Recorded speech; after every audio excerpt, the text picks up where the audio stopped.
Quelle joie quand on me dit « Allons à la maison du Seigneur ». Oui, nos pas s'arrêtent à tes portes, ville sainte, cité céleste, où tout se tient ensemble. C'est là que montent les peuples du Seigneur. C'est pour nous un ordre établi, célébrer le Seigneur. Oui, c'est là que sont placés les sièges de justice, trône de la maison de David.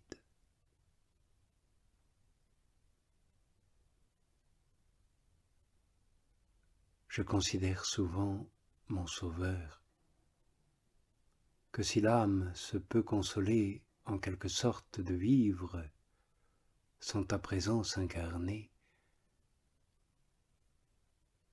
c'est dans la retraite et la solitude. Parce qu'alors elle se délasse et se repose en celui qui est son véritable repos.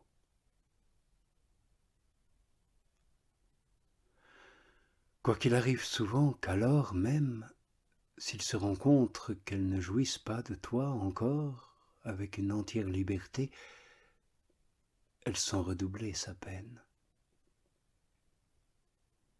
Mais quand elle considère qu'elle souffre encore beaucoup davantage lorsqu'elle est obligée de traiter avec des créatures, cette peine se change en plaisir.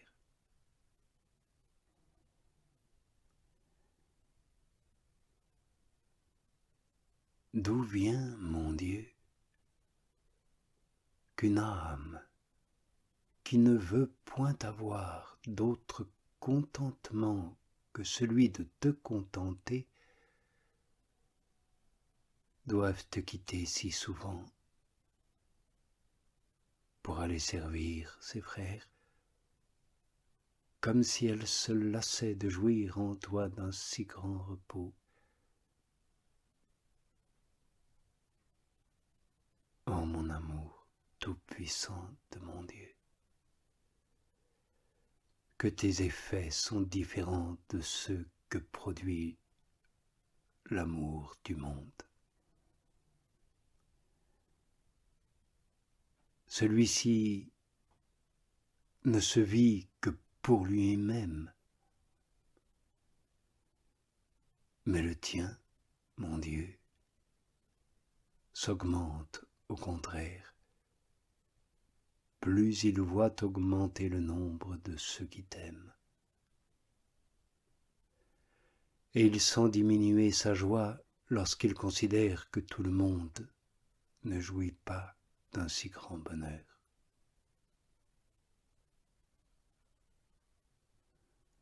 C'est pour cette raison, ô mon bien suprême, qu'au milieu des plus grandes consolations que l'on reçoit de toi, en toi, avec toi, l'âme s'afflige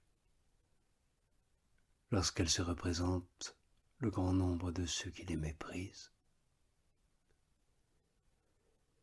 et qui par là en seront privés éternellement.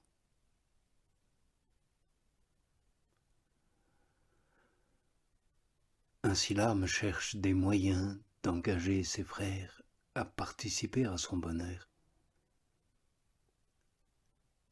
et elle l'abandonne avec joie lorsqu'elle espère de le pouvoir procurer aux autres.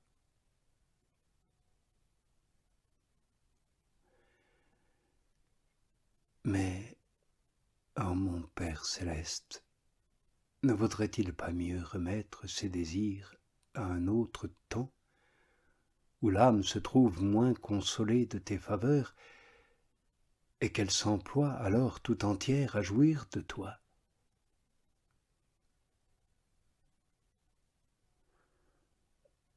Ô Jésus, mon Sauveur,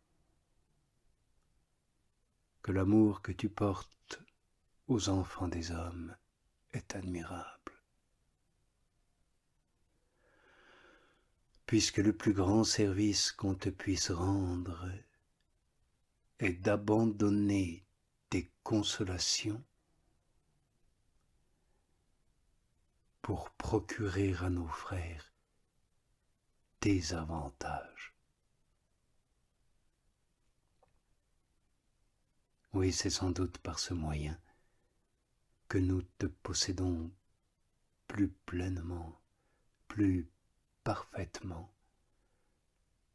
parce que, encore que notre volonté ne se trouve pas si satisfaite, notre âme se réjouit de la satisfaction qu'elle te donne, par la connaissance qu'elle a que, tandis que nous sommes engagés dans ce corps mortel, tous les contentements que nous recevons, et même ceux qui semblent procéder de toi, n'ont rien d'assuré, s'ils ne sont accompagnés de la charité que nous devons avoir pour notre prochain. Oui, quiconque ne l'aime pas ne t'aime pas, ô mon Rédempteur.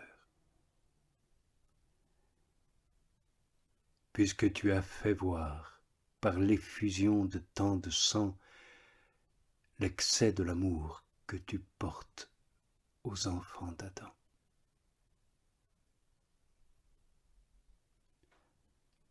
Oui, qu'il est bon, qu'il est doux d'habiter en frères, tous unis en toi. C'est comme une huile de prix répandue sur la tête et qui s'écoule le long de la tunique. C'est comme la rosée de l'Hermon qui ruisselle sur les montagnes de Sion. Oui, c'est en elle que le Seigneur donne sa bénédiction et la vie, à jamais et toujours.